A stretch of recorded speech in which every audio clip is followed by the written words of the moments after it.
Hello, my dear students. Welcome back to Balaji Online Classes. I am Sadia Khatun, and today I'll be teaching you Computer of Class 6th. I'll be teaching you chapter number 9 of your textbook, which is Microsoft Office Access 2007. Now you're going to study about Access. Access is a database software. Database means जहाँ पर हम लोग चीज़ें store करते हैं, ठीक है, organised form में स्टोर करके रखते हैं, तो उसको हम लोग कहते हैं डेटाबेस। ठीक है, आपने हर जगह देखा होगा, even in schools, hospitals, offices, banks, हर जगह एक डेटाबेस होता है।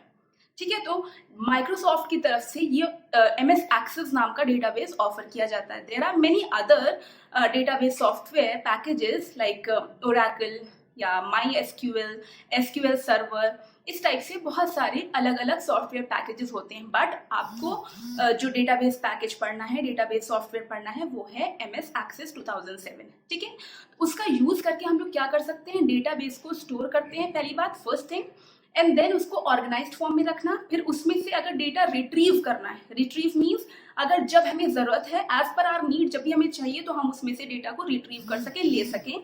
मॉडिफाई कर सकते हैं हम लोग, मॉडिफाई मीन्स चेंजेस उसमें कर सकते हैं। ये सारी चीजें डेटाबेस मैनेजमेंट सिस्टम का पार्ट होती हैं। आप किसी भी ऑर्गेनाइजेशन में देखेंगे, एवरी ऑर्गेनाइजेशन हैज वन और द अदर डेटाबेस एडमिनिस्ट्रेटर। हम लोग उसको कहते हैं DBA। DBA की एक जॉब पर्टिकुलर होती है जो कि डेटाबेस को मैनेज करता है और कोऑर्डिनेट करता है कि किस तरह से डेटाबेस उस पर्टिकुलर जगह का वर्क करेगा।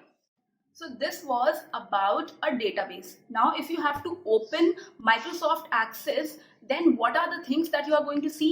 What are the parts of MS Access database? So the first one is the tables. जब भी कभी आप डेटाबेस के बारे में पढ़ते हैं, आपको टेबल्स से डील करना होता है। What are tables? Tables जो आप लोग, it comprises of rows and columns, ठीक? But rows are called records. जब हम लोग टेबल में रोज की बात करते हैं, रोज होती हैं और कॉलम्स होते हैं, तो rows are known as the records and columns are known as the fields. For example, there is a student table, ठीक है, डेटाबेस में स्टूडेंट टेबल है, तो उसमें फील्ड्स क्या क्या होंगी, like student name, father's name, date of birth, address, phone number, these are all the fields. And what will be the rows, ये जो रिकॉर्ड्स होंगे ईच एंड एवरी स्टूडेंट का, वन बाय वन आप students के जो records हैं वो store करते जाएंगे, तो उससे आपकी रोज बन जाएंगी। So this was about tables. The next one is forms. So forms are referred to as data entry screen. Whenever any outsider has to check our database या फिर interact करना है with our database, so forms allow कि कितना content है, कितनी fields या कितना कंटेंट किसी आउटसाइडर को, किसी अलग का जो यूजर है उसको आप एक्सेस करवाना चाहते हैं, उसके लिए forms are used. The next one is reports. Reports का मतलब होता है समराइज्ड फॉर्म। किसी भी टेबल का जो समराइज्ड फॉर्म होगा उसको हम लोग कहते हैं रिपोर्ट। फॉर एग्जाम्पल, अगर आपको प्रिंट आउट के लिए निकालना है या आपको किसी को सेंड करना है थ्रू एन ईमेल, सो आप उस पूरे अपने टेबल को एक समराइज्ड फॉर्म में क्रिएट करेंगे, that is known as the report of that table. The next is about the queries. Queries are very important. हम लोग जब भी कभी information we have to retrieve from that table, तो हम लोग लिखते हैं queries. Queries are of two types. The first one is the select query and the other one is the action query. Select query में क्या होता है, we can view the database कि उसमें क्या क्या चीजें हैं, क्या क्या कंटेंट है, उसकी रिकॉर्ड्स को देख सकते हैं, व्यू कर सकते हैं, कॉपी कर सकते हैं और उसको प्रिंट कर सकते हैं। बट अगर हमें एक्शन क्वेरी यूज करनी है, so for action query we can, जो कभी टास्क करना होता है, कोई एक्शन परफॉर्म करना है, लाइक अगर आपको डिलीट करना है, सपोज कोई कंटेंट उसमें से टेबल का कोई रिकॉर्ड आपको डिलीट करना है, या फिर एग्जिस्टिंग टेबल में कुछ अपडेट करना है, कुछ अलग से इंफॉर्मेशन और एड ऑन करनी है, उन सब के लिए we use action queries. The next is macros. हम लोग मैक्रोज जब कभी इंक्लूड करते हैं अपने डेटाबेस में, विच मीन्स कि आप उसमें एक फंक्शनैलिटी अलग से ऐड कर रहे हैं कि अगर जब भी बटन क्लिक हुआ सपोज, तो वो मैक्रो ऑटोमेटिकली आप ये कह सकते हैं कि वो एग्जीक्यूट हो जाएगा और वो अपना काम कर देगा. हमें हर चीज बार बार नहीं लिखनी पड़ेगी. अगर आप एक पर्टिकुलर मैक्रो आपने क्रिएट कर लिया है और आप उसको जहां चाहें अप्लाई कर सकते हैं और वो मैक्रो रन हो जाएगा whenever the button is clicked. Next is modules. Modules क्या होता है? whenever we have a declaration and then the statements and the procedure, तो इन सब का जो कलेक्शन होता है, जो कॉम्बिनेशन होता है, that is called a module. The next is getting started with MS Access. Whenever you open MS Access 2007, आपको एक सबसे पहले स्क्रीन दिखेगी जो स्टार्ट स्क्रीन उसकी होगी, एंड उस पे आपको क्या क्या ऑप्शंस दिखेंगे. You will be getting the templates. ठीक है, टेम्पलेट होगा. The first thing that you will see to the left, that will be template categories. Center में गेटिंग स्टार्टेड वाला आपको ऑप्शन मिलेगा. अब आपके पास ऑप्शन रहता है कि आप टेम्पलेट का यूज करके कोई डेटाबेस बनाना चाह रहे हैं या फिर कोई ब्लैंक डेटाबेस बनाना चाह रहे हैं. तो टेम्पलेट क्या होता है? Ready to use.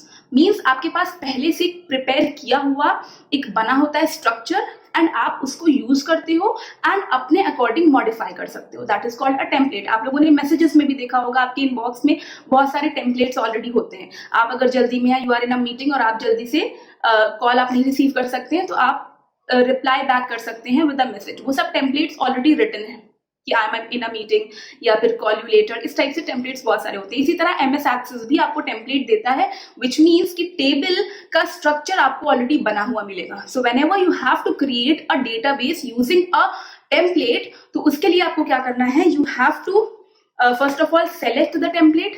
ठीक है, कि किस टाइप का आपको चाहिए, आप सेलेक्ट करेंगे, एंड देन उसके बाद you will name the file, जो भी आप फाइल नेम रखना चाहते हैं, and then you will click on create. इस तरह से क्रिएट हो जाएगा.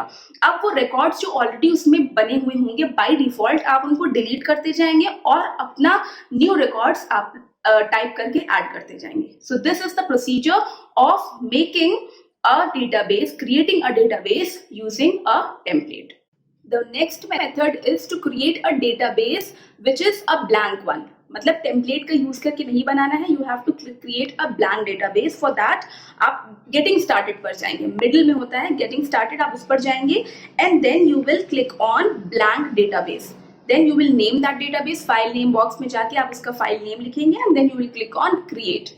इस तरह से आपका ब्लैंक डेटाबेस क्रिएट हो जाएगा. अब उसमें जो रिकॉर्ड्स हैं वो ऑलरेडी फिल्ड नहीं है. So what you will do, you will start typing and you will add the data in that records. आप उस रिकॉर्ड्स में डेटा या फील्ड्स जो भी एंटर करना चाहते हैं वो आप एंटर करना स्टार्ट कर देंगे. Next is if you have to save the table. आपने टेबल क्रिएट करके रख ली, अब आपको उसको सेव भी तो करना होगा. So what you will do, you will go on Microsoft office button, जो लेफ्ट साइड पर टॉप पर होता है कॉर्नर पर, that is Microsoft office button. You will click on that और आपको एक मेन्यू मिल जाएगा जिसमें ऑप्शन होगा सेव का. तो आप उससे भी सेव कर सकते हैं. Otherwise you have one keyboard shortcut that is CTRL+S. आप उसको भी क्लिक करके सेव कर सकते हैं. The next is if you have to close the database. आपने कोई एक पर्टिकुलर अपना डेटाबेस क्रिएट किया और आप उसको क्लोज करना चाहते हैं, तो again you will go on Microsoft office button, and then you will click on a menu will appear, and then you will click on close database. and अगर आपको पूरा Microsoft Access को ही exit करना है और वापस उससे बाहर आना है, then you will go on Microsoft Office button, and then जो मेन्यू आएगा उसमें आप क्लिक कर देंगे exit access. exit access करने के बाद आप एक्सेस से बाहर आ जाएंगे और आप अपने डेस्कटॉप पर आ जाएंगे. ठीक है. So children, this was it. I have explained you all the topics and all the concepts included in this chapter. I hope you have understood everything.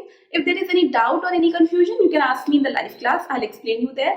The solutions and the notes of this chapter will be provided on School Mitra app. Download it from there and complete your work. And I'll meet you in my next video. Till that time, bye-bye everyone and take care.